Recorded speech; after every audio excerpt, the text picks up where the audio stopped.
Hello, welcome to Kate's Egg. Today is not as super exciting as you would expect. It's actually a super sad day. My 9610 combine that I love so much, we practically grew up together, is being sold. But I'm going to say goodbye to it. And, well, I hope you enjoy your new home.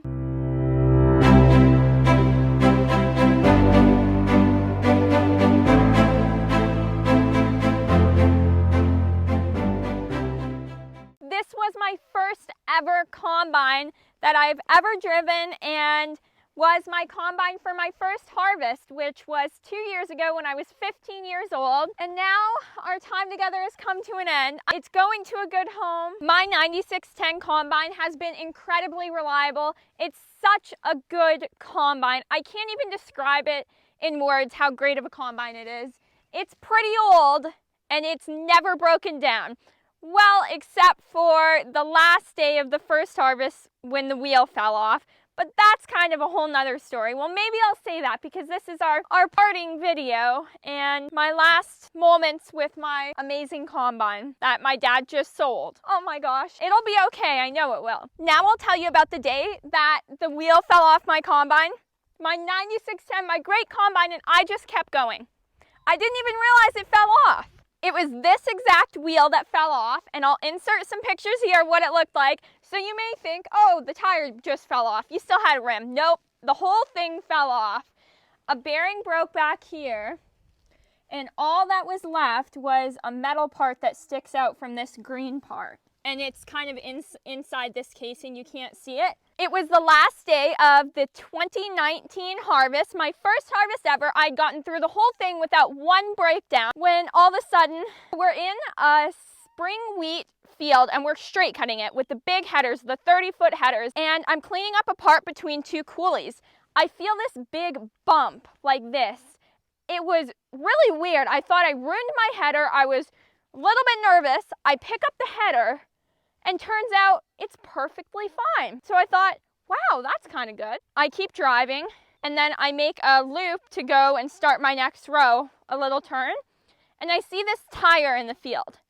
And I thought, gosh, my dad should really start cleaning up his fields. I mean, a just huge tire just laying here in the field, that's not very good.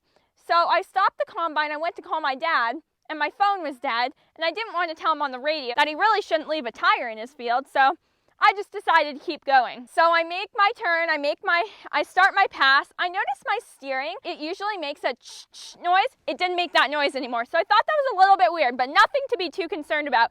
When you're driving combine for 30 days straight, you start to go a little bit insane, so you can't really tell if something's going wrong. I also noticed on my turns that it didn't feel like I had as much control and when I was steering the combine, but not enough to make a huge difference to me in my mind then. And so I do a whole nother strip down the field. I make another turnaround and it felt a little bit weird, but I'm not weird enough to go out and look. And now I realize I should have stopped the combine, turned it off, went outside and looked, but it didn't feel weird enough. I didn't feel much different, just a tiny bit, slightly. That was trying to tell if there was anything going on. All of a sudden, our cart driver radios and he says, has somebody lost a wheel? There's a wheel in the field. And my dad told me he was scrambling and looking because he said when you have a flat tire, you can't really feel it. And I thought, oh my gosh, it's me. I finally put two and two together. And so my dad radios and he says, is it you, Kate? Because I don't think it's me. And I said,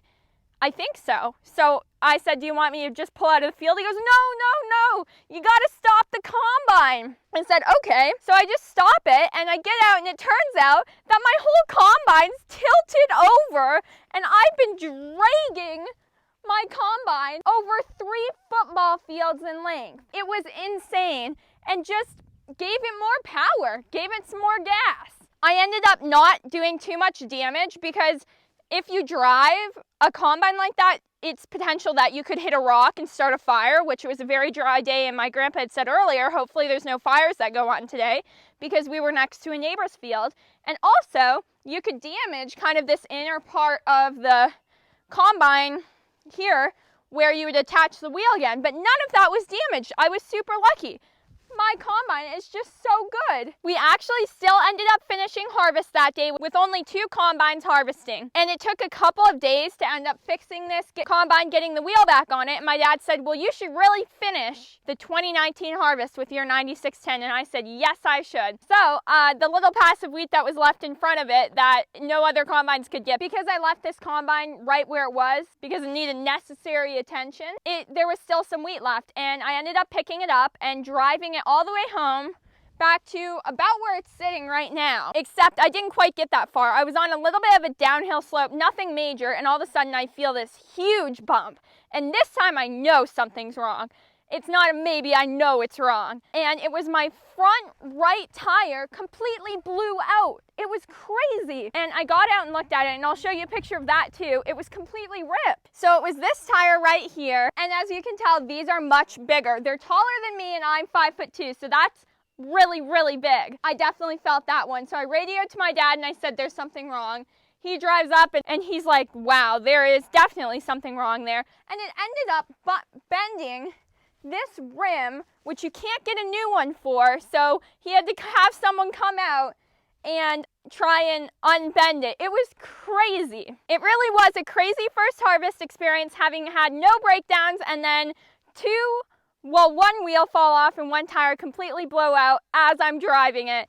I guess maybe a bit of bad luck, but the way my 9610 handled it was just phenomenal. I thought that would be a perfect story to kind of signify the end of such an amazing time with my 9610 combine, because I've had so many great memories that I'll never forget with this awesome, awesome combine.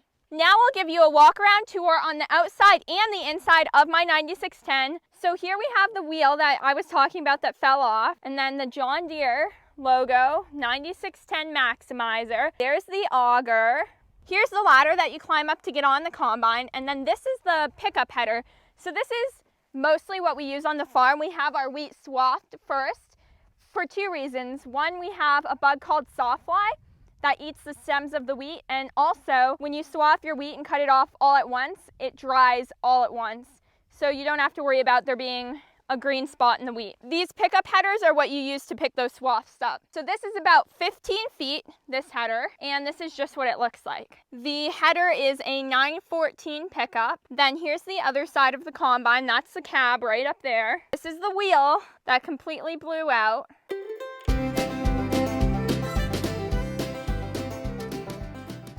Here's the back. Here's a look at the inside of my combine. This is the grain tank up here.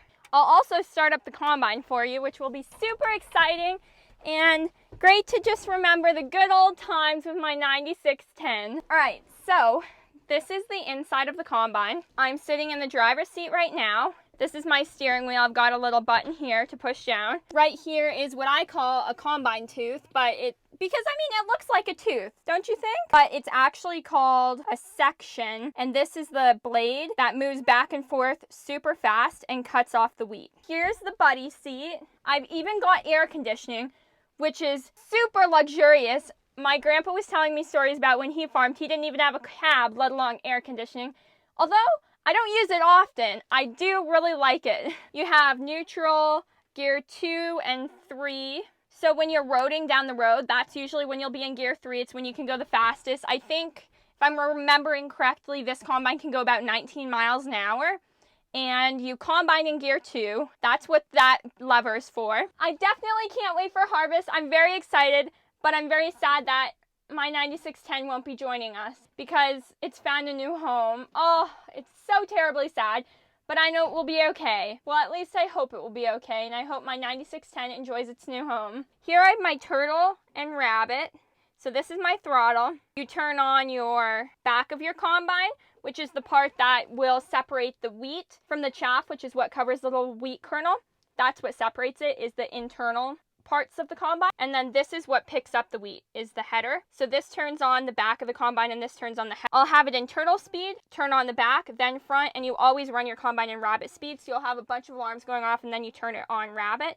But it's nicer to things if you leave it on turtle before going into rabbit. And I love the images. I mean, turtle and rabbit make it so easy, and especially for learning, and it still makes it easy on me now. So I can just say, Dad, do you want me to press the turtle button or the rabbit button? It's just awesome. And here you have your concaves, which say how far apart you want the part of the combine that separates the kernels from the stems and chaff. So if you make it way too far apart, all your wheat just goes straight back through and you get no kernels, which is not the point. So you have to make sure to get that set correctly, and you don't change it after you get it set. This button pushes your auger out and this takes it in, and then this turns on the grain. So this will make the grain come out of the auger. And you definitely only want to turn that on when your auger's over the grain cart. This is my parking brake, which is important at lunch because you don't want your combine going on a joyride without you. That would be very bad.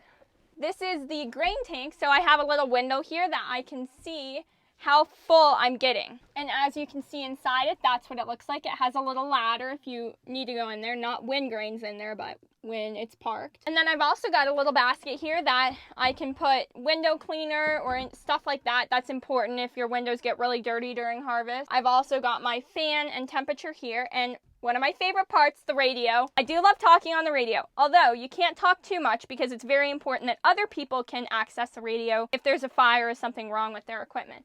Up here I have all my lights for night, my hazards, and my windshield wipers. I also have a blinker right here, which is very cool. All right, what you've all been waiting for, the startup of my favorite combine ever, the 9610. So it just came on here, and these are all the different screens. We have that says fan speed and everything like that. I wish you well, 9610. I really hope you have a wonderful life at your new farm. Well, maybe I can go and visit it. All right, I'm going to turn the key off now. Bye, 9610. I wish you well. This is the last time you'll ever see our combine packed together. Oh, it's just so cute. I have the most adorable combine ever. Oh my gosh. It's just starting to hit, Dad. This is really sad. Yeah, it's really sad. I spent over 2 months of my life sitting in that combine, Dad.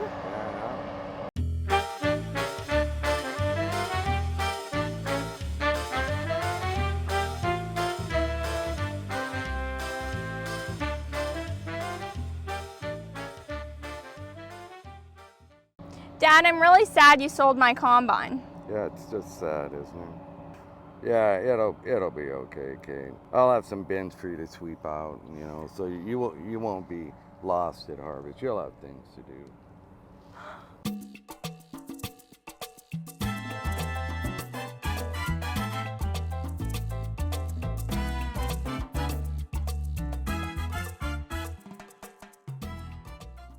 He said I could come and visit it anytime and take a ride in it, and that truly made my day and made me feel so much better because it's not our final goodbye. It's just goodbye from our farm. Here it comes. Oh my gosh. The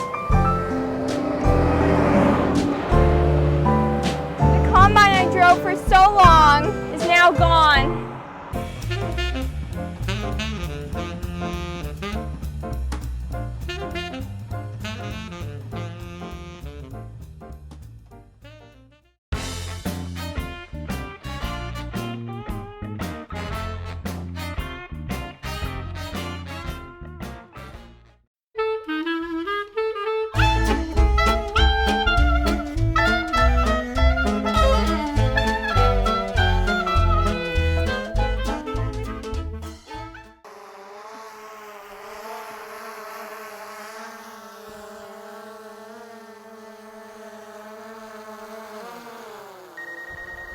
Well, a very successful landing, Dad.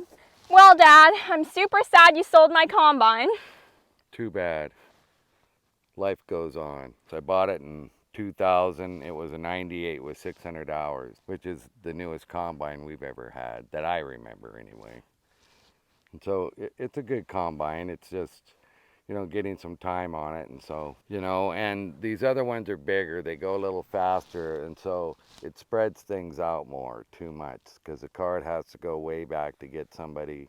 Yes. And then up to get us. So I do remember that at harvest, that he'd have to. Right, travel further because you were going slower if the wheat was heavy and stuff. But yes. For the most part, we never lapped you, so it didn't mean much other than to the cart guy. Well, I think it was a great combine. It was. The John Deere guy, when they came out with the rotors, I was in buying some parts for it. And I said, gee, I'd sure like to have one of them rotaries. And he looked at me and said, I think a 9610 is the best combine John Deere ever made. But that was about 8 years ago or so, you know, so. Well, that's not too long ago in combine years. Combine years, it might be a long time. It just depends on how much they work. Yes. Okay. Have we put a lot of hours on it since you got it? It has about 4,800 on it now, Kate, and it had 600 when I got it. So we put 4,200. So. Wow. What was your first combine you learned to drive on? I drove combines before they had cabs. I don't remember if it was a 105, that's what it was. We had 105s and we bought a 7720 and then we regretted it. We knew we should have bought 8820s, so then we traded it off and got two 8820s and run them till they were like old, and then I bought the 9610 because we needed a third combine, and as soon as I did that, they sold the other two and bought one, so now I'm back to two again. That's why I want, you know, if we can, we'd have three if we can figure it out. Yes, we want to get the crops off the ground as fast as possible. Yeah, so it don't get rained or hailed on and stuff like that. Exactly, and then you get to the finishing point and you can't get your crop. Well, if you get any weather or anything, or one combine breaks down, then you only got one combine left if you got two. If you got three, then you at least got two combines working and stuff. And they all break down. I don't care if they're brand new or not. You know, I just as soon have two more cutting and the one I got broke down than I would have one really big combine and have it broke down, because then none are cutting. So combines run at about a 50% ratio. At any given time, 50% of them are broke down. So that's the way it is. Yes, but make sure to like this video and subscribe to see more farming videos and to learn how your food gets to your table. Also follow Kate's Egg on Instagram, KATES_AG, Kate's Egg on Facebook, Pinterest, TikTok, pretty much everywhere else. And you can also purchase a Kate's Egg tote bag on the Kate's Egg website, KATESAG.com. Okay, thank you for watching. Bye!